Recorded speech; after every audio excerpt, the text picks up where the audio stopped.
Good afternoon, everybody. Happy Friday, and welcome to the Better Managers Briefing. I'm Anne Franca, the Chief Executive of the Chartered Management Institute, and each week at this time, we try to cover off some of the key issues that affect so many of you during this crisis. Today's topic is something that I know could affect as many as 2 million workers in the UK, which is they may lose their jobs. Now, how is it that you job hunt at this very difficult time? This is what we're going to cover today. I'm delighted to be joined by Kate Grussing, who's a CMI Companion and the founder of the Sapphire Executive Search Company, and by CMI Companion Susanne Thorning-Lund, who's a partner with Odgers Berndtson, a major UK search firm. So welcome to both of you. I've been laid off. How do I look for a job that's at this really difficult time? Kate, could you kick us off, please? Sure. Well, I think, as you said in your intro, that's likely to be impacting thousands, if not millions of people. So there's nothing to be embarrassed about. I think there are many people in the same boat. And what's important is to focus on what you can do something about. And whether it's updating your CV or reaching out to your network, but I think it is important that you give yourself time too. And clearly having work is an important part of getting through this virus, but there are probably other things you can do in your community as well. But I would think positive, but I would think long term. Clearly, many companies are battening down the hatches. So it's tough. Susanne, what would your advice be? Probably the one thing I might add, having agreed with everything that Kate is saying, this is an opportunity perhaps to learn new skills. If you think about it, you have time. So why not brush up on some of the things you always wanted to do, pursue your interests, or indeed do something to augment your leadership capabilities. So try not to be defeatist about it, because it does affect a lot of people. Sure, and that's great advice, and we're making a lot of resources free for people to learn new skills, and I think that you both make a really important point there. But if you do want to look for a job, how can you find out who's hiring, and what kind of skills do you think employers are going to be particularly interested in at this time? Kate, what do you think? Sure. Well, I would definitely look at company websites. That's where they're going to post roles anywhere if they're going to post them. Now, clearly, the more senior the roles, the less likely they may be posting things. And to be honest, it's hard to answer the second part of that question, which is what skills are employers looking for?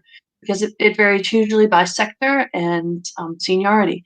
But clearly, as we can even see with something like this webinar, digital skills are more important than ever. So brushing up your technology, making sure you're comfortable with social media, making sure that you know how a Zoom or a WhatsApp or a FaceTime or a BlueJean call works before it's that really important interview.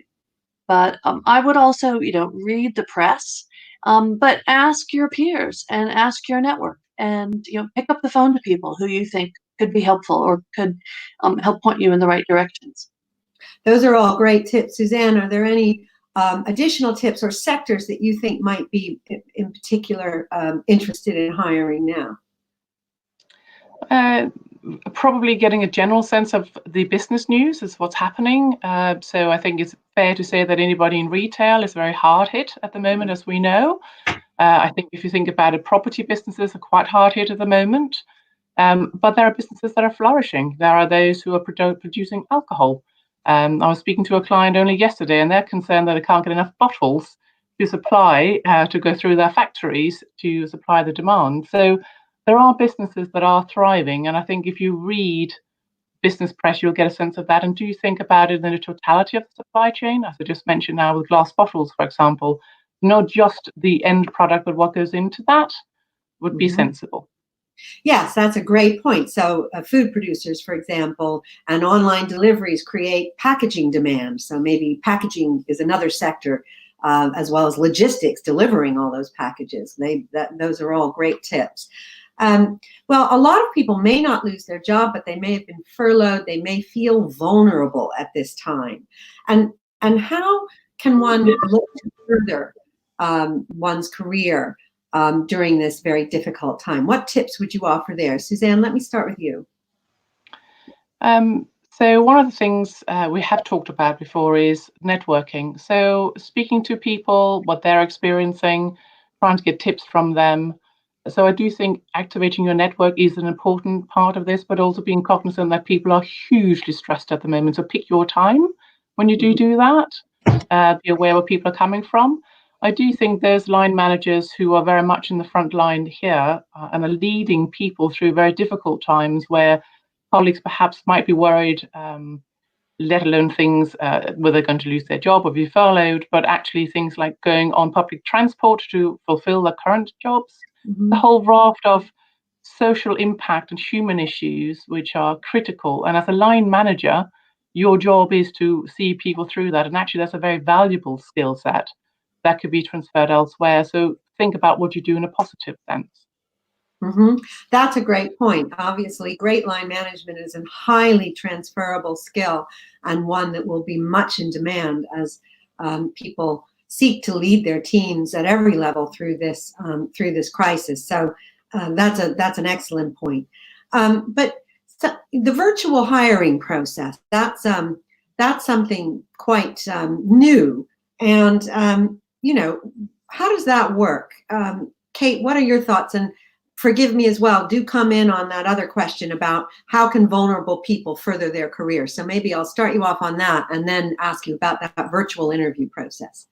Well, I think everyone, whether you're feeling vulnerable or not, should update your CV on a regular basis. And there are many, many candidates I reach out to who confess they haven't updated their CVs in 10 years. So use some downtime, whether it's an evening or a weekend, but don't be caught out. Or update your LinkedIn or your bio. Or there are many a candidate I reach out who's been at their same company their whole career and doesn't have a CV. So it's hard to tell where the next economic challenge is going to come from. But to your next question, I think more and more companies and headhunters are absolutely doing searches soup to nuts over video technology. And I think it will be a rare role that maybe the candidate isn't met at all in person. But, I think it is important to do practice interviews. And, it can be hard to read body language, for example, on a Zoom call or a conference call.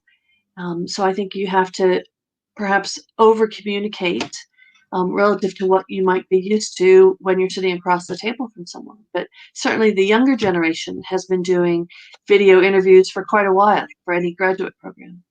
And when you have that all-important interview is not the time to realize that you don't have a charger cable or you don't have a good connection or you don't have a good backdrop. Yes, I practice all those things. I know right before this, I discovered my computer didn't have any battery. So that would be another thing that you check so that you don't get caught out. Susanne, you mentioned earlier that you were doing some recruitment virtually. What are your tips about how to manage that process? The main thing is to be comfortable with the technology. We've talked about that before, but it is really quite pivotal.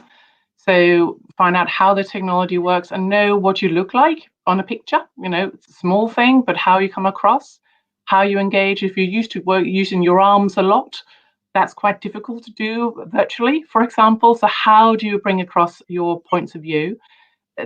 Probably the one thing I would say is that it is a very focused media. It's very intense media. So be clear, have the points you want to cover written down close to you, so you don't miss out on what it is you want to bring across. But also realize it is a conversation. It's not a Q&A. It is trying to establish a rapport as much as you can. And I think that will be quite important. The other aspect, which is to do with the virtual interviews, is that people rely much more now on informal referencing or sounding on individuals. So that is your referees, it's your mentors, it's your champions. What do they say about you? What would be willing to say about you and to whom? So that network becomes much more important in the virtual world because it's trying to substitute that personal meeting that you can't have for a period of time at least. Yes, that's an excellent point. So reaching out to those sponsors or those referees and making sure that their references are up to date and understanding what they might say if asked about you is probably a really important thing to be doing right now.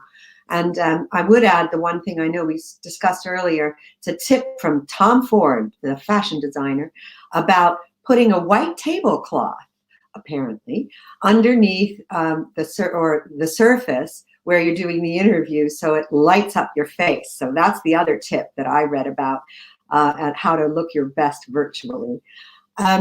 Now, this is an important question, and actually, we are taking questions, by the way. And if you want to ask a question, you just click the YouTube link and you submit your question. But somebody did submit this question in advance, and it actually is one of the questions I wanted to cover with you both, which is, will this crisis, do you think, bring about lasting changes in the way companies recruit? And if so, what do you think those will be? Kate, what do you think? Well, I think a silver lining will be for companies to appreciate how effective individuals can be working remotely and working from home. And today, very few roles are recruited where that is part of the package going in. It's more tends to be something that individuals earn. So I'd like to think a silver lining will be many more people will be comfortable that you don't have to be in the same office building to be confident that someone can be productive. I think, secondly, the point Susanne mentioned earlier about it, I do think referencing will become even more important. We know interviews are not the best channel to really assess a candidate's fit and effectiveness, but they're temporary and brief, and it depends on how good is the interviewee as well as the interviewer. Whereas I think references, someone who's worked with you for a period of years in challenging circumstances, I do think will become more important. A third area might be probationary periods. I could see the benefit for companies of extending probationary periods, especially if they've done all their interviews virtually and they haven't actually met the individual in person. Combined with the fact that the longer economic impact, it's still hard to foresee how long some industries may be hit by. Mm-hmm, mm-hmm. And Susanne, what about you? What do you think will change? Well, just speaking to some of the company boards I deal with, they are now much more comfortable with having board meetings virtually. Even audit committee chairmen say that they're very happy with audit committees being conducted virtually, which is something they would never thought about before, particularly with the challenging financial stresses that businesses are under. So I think boards and senior leaders, therefore, are much more comfortable with the technology, and that, to my mind, will drive a behavioral change, so that will impact recruitment. I do think people, to Kate's point, will be much more open towards people being based somewhere else remotely. It does not have to be your home. Actually, I'm thinking geographical mobility, perhaps social mobility. I think they'll be opening up vast sways of opportunities for people, not just in your home domain or regional domain or even nationwide, but internationally. So I think that will be supported by virtual interviews. There is the one thing, though, on virtual interviews, you can never substitute, and particularly for a managerial level, that feeling of who your team is. So would you join a company as a managing director or CEO or a line manager and not know who your team is? That's, it goes the other way as well. So whilst I think virtual meetings can substitute a lot, that personal connectivity will remain important. Yes, and knowing your team members and maybe making time, being extra thorough that you meet as many of them as possible. I know we advise people to spend this time really getting to know who their teams are as people. And of course, we are seeing into many people's living rooms and studies, and and their children are there and their pets are there. And so that's actually perhaps another silver lining is that we're getting to know the people we work with perhaps better than we ever did before, because we're seeing them in a different environment outside of work. Okay, well, that's all great advice. Now, I know we have a lot of questions. I'm going to start kicking these off. This is from Sarah. Sarah has a contract that expires at the beginning of July, and let's see, we're in the middle of April. So she's asking, what are your tips Kate, what do you think Sarah should be doing? I think the point that's come up about the importance of communication. And for Sarah's employer, it may be very hard for them to fill her shoes. Likewise, they may not have enough to keep Sarah busy. So I would not wait until June to ask the question. I would raise the point much, much earlier. And she may need to be more flexible. It may be that her manager doesn't know yet. But I think for Sarah to communicate how committed she is and how flexible she can be. Otherwise, Sarah needs to start spending time looking for opportunities after July. And she shouldn't wait until July to have that chat, obviously. And Susanne, anything to add to that? I would agree wholeheartedly with that. Make sure, actually, what you're really trying to do is to position yourself the best you can with your current employer, and indeed to have the flexibility of time to look elsewhere if that indeed is what is going to be happening. And then we talked about things like updating the CV for sure, updating your LinkedIn profile for sure, speak to your champions, and start that networking. Yes. Okay. Great advice. Another question from Donna. What's your advice on taking a cold approach when reaching out on LinkedIn for a potential role at similar companies where they may not be posting those roles? Susanne, what do you think? A lot of people do that anyway now, so I don't see that's going to be any different going forward. The one point to bear in mind is there's going to be quite a plethora of networking or reach outs, generally speaking. So how can you stand out? So if you do that by LinkedIn, what is the summary in your title, as it were? What is it you're trying to get across, so that you help your target, as it were, your target company, get to understand who you are in as succinct a way as possible, and realize that maybe they may not come back to you. I mean, if they're inundated, the fact that they don't respond does not mean they haven't read it. It just means that they have other things which are priority. And if they don't respond, I know Donna didn't ask this, but how many times should you repeat your reach out before you say, oh, they're just not interested? I'll take that one. Okay. I'd say twice. After twice, I think that you can start to become a pest. And people are busy, so I think it's completely reasonable to send a nudge and say, I realize you may have missed my first approach. I'd love to get some advice. But I think people might be surprised. As much as, yes, everyone is incredibly busy juggling more balls, I think people are being very generous and compassionate. And if they can, do try, give them a second chance. Yeah, that's an excellent point. So the next question seems to be focusing on, this person, I can't see who it's from because I can't see they've done some interviewing, but the interviews have been postponed. And it's obviously in an industry that's been hard hit, the energy industry. And this person is asking, they're close to running out of contacts to connect with. Should they slow down until some liquidity reappears? They're keeping busy by writing up their chartered status assessment. Excellent, because that will, again, do something to differentiate you. But how would you advise them? Should they slow down? Their process has effectively been frozen. Well, perhaps if I start the answer to that one, if the industry is facing difficulties, there's no one going to hire anyway. So however much you push for that, no one's going to hire you because there's no money to pay for you anyway. So I think there's a realization on that one. Some of the points we said earlier in terms of maybe upgrading and learning new skills might be a good thing. So why not augment what you're doing at the moment and make yourself more interesting once the market do pick up? And what about, transferring this? This was in the energy sector. Kate, would you advise, that question was from Adam, would you advise Adam to maybe look at other sectors and how he could transfer some of his skills? No, I think it's really important to think laterally. And there are going to be sectors like energy and retail that may not come back for a while. So, my guess is Adam's skills are far more relevant than just to the energy sector. So, take a look at your CV and your LinkedIn, Adam, and think about what skills can you highlight and what experience that isn't just sector domain relevant. Hmm. Yeah, and we know that chartered managers do perform very well. We have an infographic on that, Adam, and there's some stats in there that have been done independently and that demonstrate how you increase your employability and your results focus to an employer. And maybe you can use some of those in other sectors, and that would be my tip.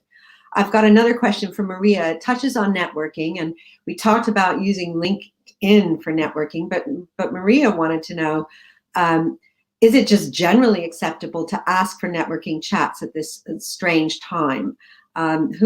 You've both touched on networking. Kate, do you want to start with that? Yeah, no, I think networking is really relevant at this time. And I wouldn't start every conversation just on a professional basis. I'd ask, how the person is doing, whether that's LinkedIn or email or a phone call. But as people are socially isolating, they do welcome the reach outs, and people like to give advice and to share of their experience. Now it goes to the earlier point. You may not get a reply quickly, but I've actually been really impressed at the speed of replies I've had from some of my most senior clients and candidates. And I think it goes back to that compassion point. And individuals' days may be stretching slightly longer. So give it a try. What have you got to lose? Yeah, that's a great point. Susanne, what would you say to that? Oh, I agree wholeheartedly. I mean, be proactive is good. Do realize that people can be busy, so don't be downhearted if they don't respond. But absolutely, go for it. So here's a question from Priscilla. She's asking, how many applications do you think I need to submit per day to be successful 3 months from now? That's a great question. I don't know if you have the answer, but I'm going to push you to advise Priscilla. Kate, what would you advise her? Priscilla, I can't put a number on it. It depends in terms of the quality. I wouldn't want you to think that 3 to 4 months you're absolutely going to get what you're looking for either. I think it's important to be patient. I know one amazing candidate who will remain unnamed who she put her hat in the ring 81 times before she got the perfect board role. Well, God bless her that she kept trying. But no, I think that this strange time is going to require more persistence and more resilience. But there are a lot of people in the same boat, Priscilla. So you don't give up. Great. So, Susanne, what would you say to Priscilla? Well, I mean, how long's a piece of string? It is very difficult to put a number to something like that. You may be very fortunate, and number two will yield the result you're after. But it does depend also just how competitive it is and how is your skill set particularly unique. Are you particularly well suited to something, or are you one of several hundred, several thousands who are going for the same job? So it's it is part of a numbers game. But where do you stand out? What is it that makes you particularly special for a particular role, and trying to get that across in your application? Yes, and I think both of you have offered advice that Priscilla could maybe make use of, which is broadening your skill set, using this time to beef up your perhaps digital skills or managerial skills, and also not being so constrained by location, right? Susanne, you made the point that you thought you both made the point that companies will be more open to remote and flexible working. So, Priscilla shouldn't.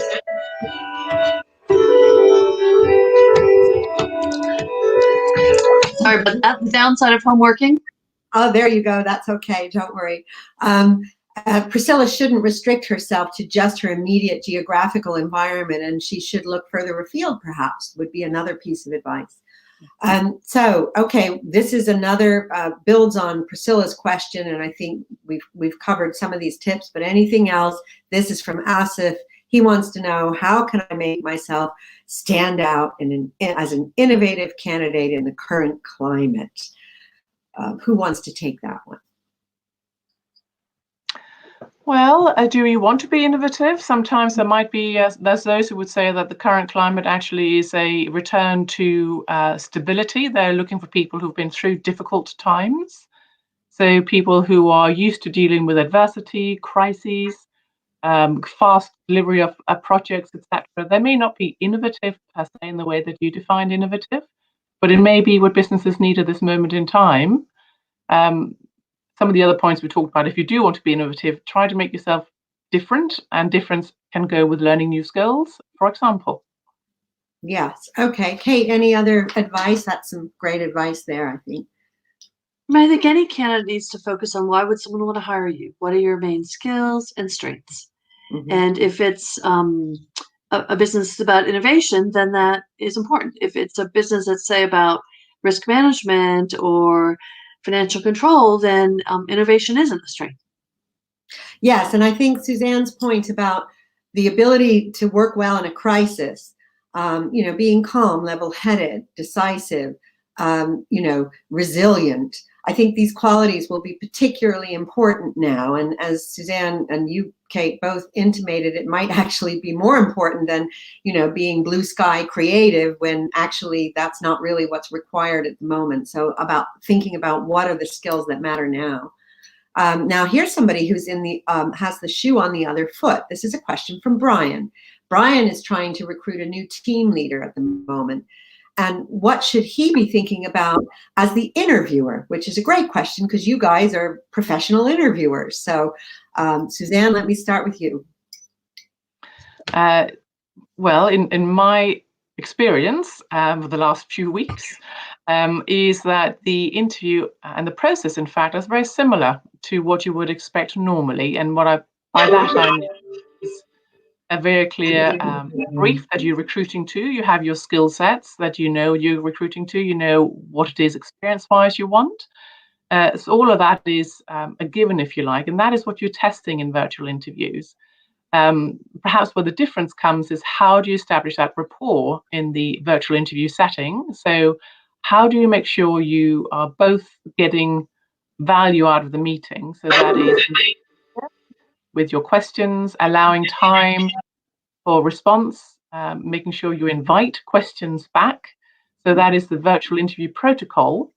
In the end of the day, as a team leader, I would assume that it is unlikely that you would hire somebody without meeting them, or for your team to meet them, perhaps in person, ideally, of course. And you might then want to say, well, actually, can you extend your interview process such that you're doing all of the preliminary interviews, your interviews, the team's interviews with the preferred individuals, and then maybe have 2 or 3 people who you meet in person, invite to your offices once we have some relaxation of the travel restrictions.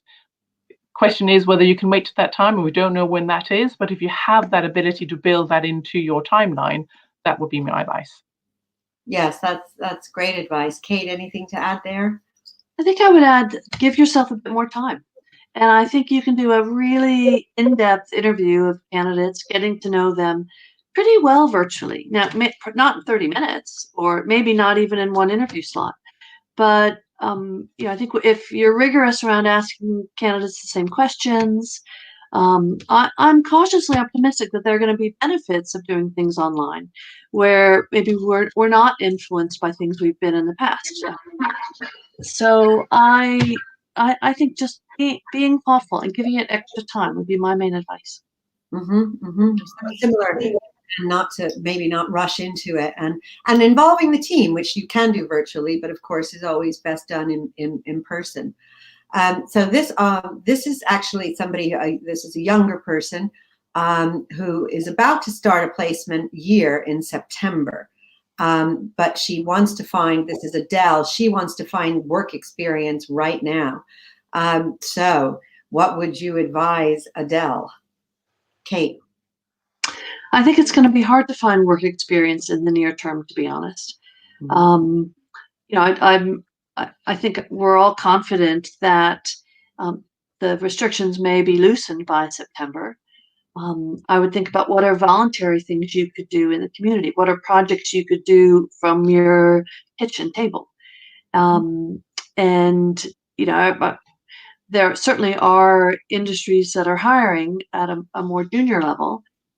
So perhaps look at work experience in sectors which are booming, such as online delivery or technology companies.